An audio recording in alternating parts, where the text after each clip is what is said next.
उसके बाद ये लोग मुझे टॉर्च करना शुरू हो गए। गलत किस टाइप का टॉर्च करते थे आपको?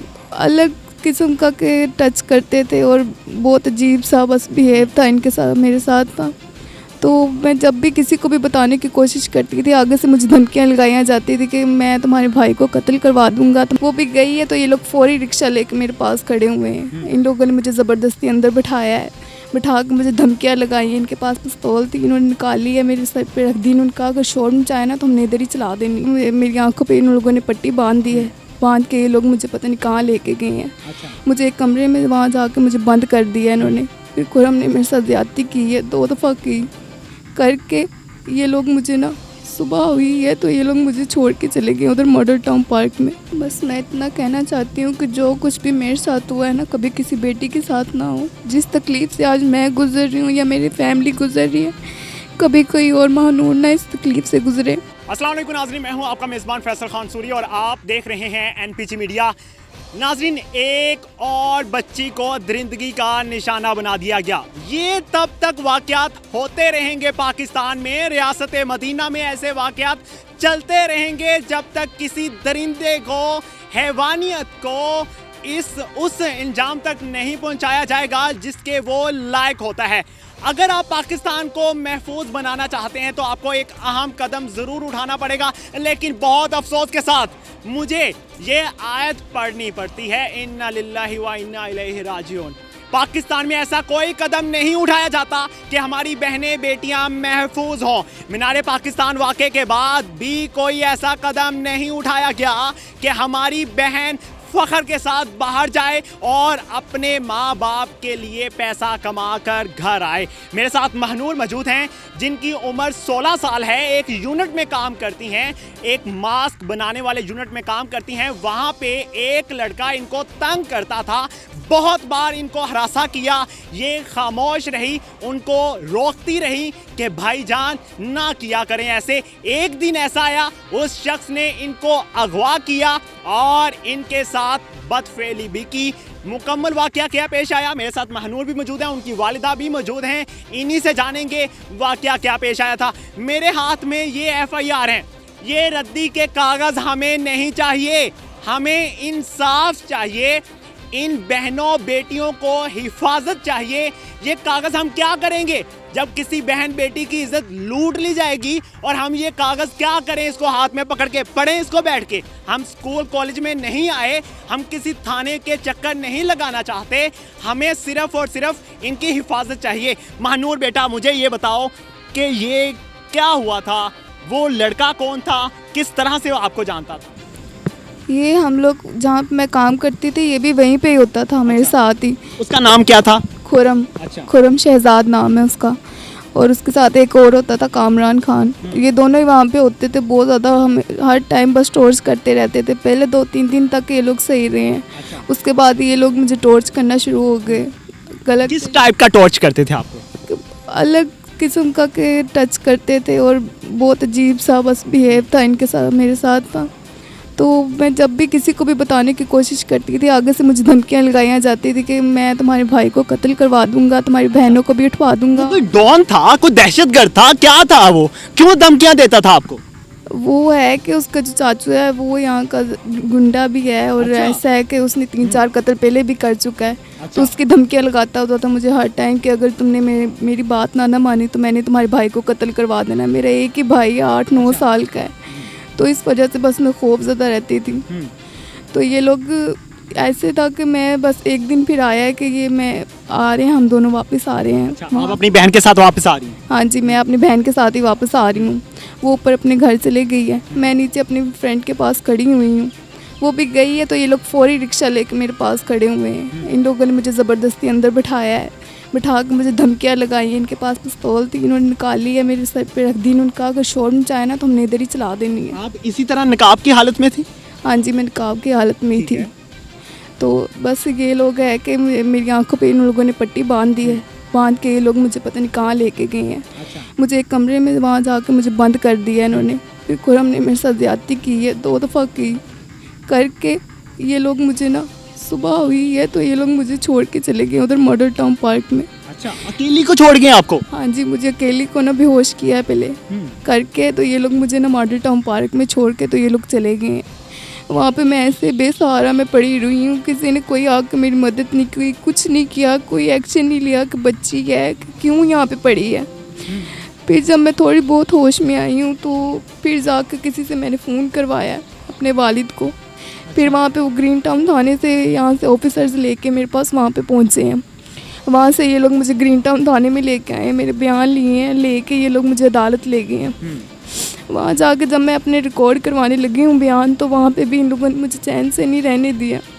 वहाँ जाके भी इसके कोई रिश्तेदार आए हैं, इन्होंने डराया हमें इतना कि इस तरीके से हमें खौफज़दा कर दिया कि मुझे उस टाइम में इनके हक़ में मुझे बयान देने पड़े। मैंने सोचा कि चलो अब मेरे साथ जो हो गया ठीक है, मैं अल्लाह की मर्ज़ी है, लेकिन ये लोग हैं कि मुझे चैन से नहीं रहने दे रहे। ये लोग क्या आपको क्या धमकियां दी थी इन्होंने?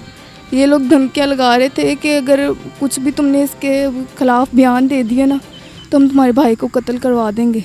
ये कैमरे में शायद आपको ना नज़र आ रहा हो, मैं बहुत नज़दीक बैठा हूँ महनूर के। इसकी आंखों से आंसू टपक रहे हैं। इसकी वजह पता कौन है? इसकी वजह हमारी रियासत है, जो इस मासूम बच्ची को हिफाजत नहीं दे पाई।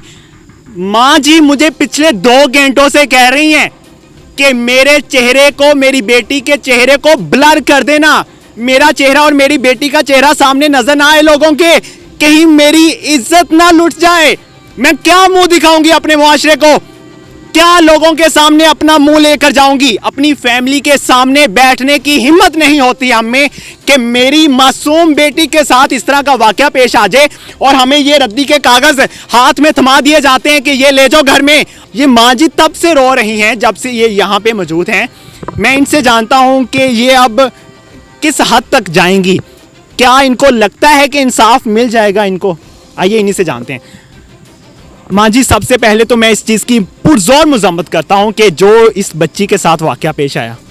मुझे बताइए कि आप जब थाने में FIR कटवाने गई थी, आपके साथ किस तरह का सलूक किया गया था? मैं सबसे पहले तो अपने माशरे के मतलब बताना चाहती हूँ कि मेरे साथ यहाँ तक के जो जज होता है ना, उसके ऊपर ऐसा है कि जैसे अल्लाह ताला हमारे सर पे है, और उसके बाद अल्लाह की तरफ से जो जज की कुर्सी होती है ना, वो बहुत ही अहम होती है, उसकी रिस्पेक्ट होती है, इज़्ज़त होती है। वो इंसाफ देने वाला है। एक अल्लाह की ज़ात देती है इंसाफ और एक देता है जज। जज ने एक दफ़ा भी नहीं ये पीछे मुड़ के देखा कि ये बच्ची है, औरत है, किसी की बेटी है या मेरी बेटी है। एक दफ़ा देखता तो सही ना। आगे से उसने इसको कहा कि दफ़ा हो जाए यहाँ से, निकल जाए यहाँ से। इस तरह के अल्फाजात इस्तेमाल किए गए अदालत में।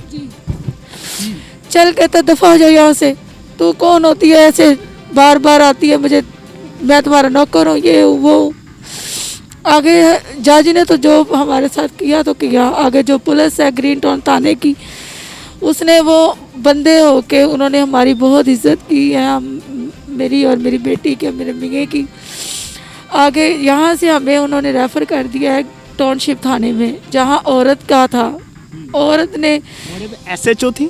हाँ जी, औरत मिस आशा थी। अच्छा। उसने ना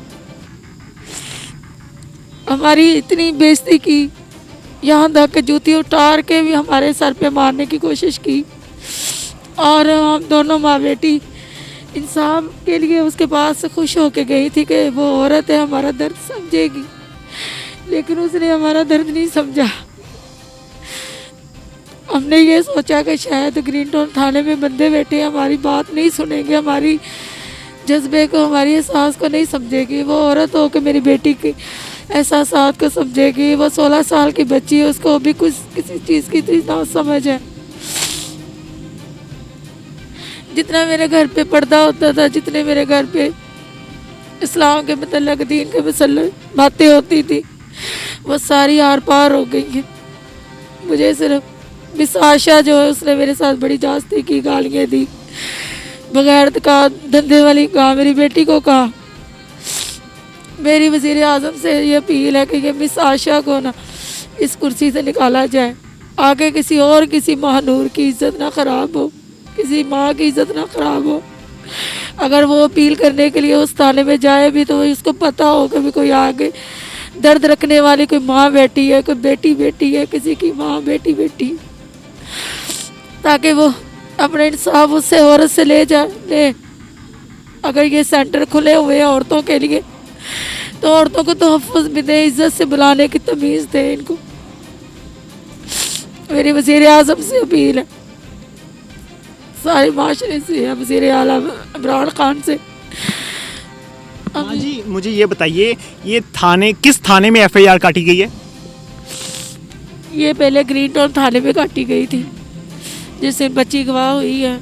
उसी दिन ही मैंने पुलिस वालों को भी फ़ोन किया, 15 वालों को भी कॉल किया। ये 10:30-11 बजे तक वो उधर हमारे मोहल्ले में आए हैं, गाड़ियाँ लेके आए हैं। बयान अब हमारे एफआईआर उन्होंने काटी है। फिर उन्होंने कहा कि आप ना उधर आ जाए थाने में, तो ग्रीन टाउन थाने में आए ताकि हम उधर आपकी हाँ जी कर सके। और फिर उसके बाद हम लोग चले गए, हम 11:30 बजे तक उधर दोनों माँ, मैं और इनके पापा, वो भी बेचारे आधी रात को घर आए हैं। उसी टाइम जब मैंने उसको बताया कि बेटी नहीं मिल रही, और वो इतने परेशान, इतने रोने लग पड़े और इतने खौफज़दा हो गए। एक ही हमारा कमाने वाला है। हाँ जी, ये जो थाने में आपने एफआईआर कटवाई है, पुलिस का कैसा रिस्पांस रहा है आपके साथ? हमारे साथ पुलिस सर मुश्ताक है और सर मुनीर है, वो बहुत अच्छे बंदे हैं, भाई हमारे। उन्होंने मेरे सर पे हाथ रखा, इस बच्ची के हाथ पे सर पे रखा और बड़ा उन्होंने हमारे साथ कॉम्प्रोमाइज़ किया। लेकिन एक औरत मिसाशा ने हमारे साथ जास्ती की। बेटा, आखिर में कुछ कहना चाहोगी आप? बस मैं इतना कहना चाहती हूँ कि जो कुछ भी मेरे साथ हुआ है ना, कभी किसी बेटी के साथ ना हो। जिस तकलीफ़ से आज मैं गुजर रही हूँ या मेरी फैमिली गुजर रही है, कभी कोई और महानूर ना इस तकलीफ़ से गुजरे। इस मुलजिम को सज़ा दिलाने में हमारी मदद कीजिए, इन बहनों बेटियों की मदद कीजिए। इसी के साथ मुझे दीजिए इजाज़त। मैं उम्मीद करता हूँ कि हमारी किसी और बहन बेटी को मीडिया के सामने आने की ज़रूरत नहीं पड़ेगी। इसी के साथ मुझे दीजिए इजाज़त। अल्लाह निगहबान।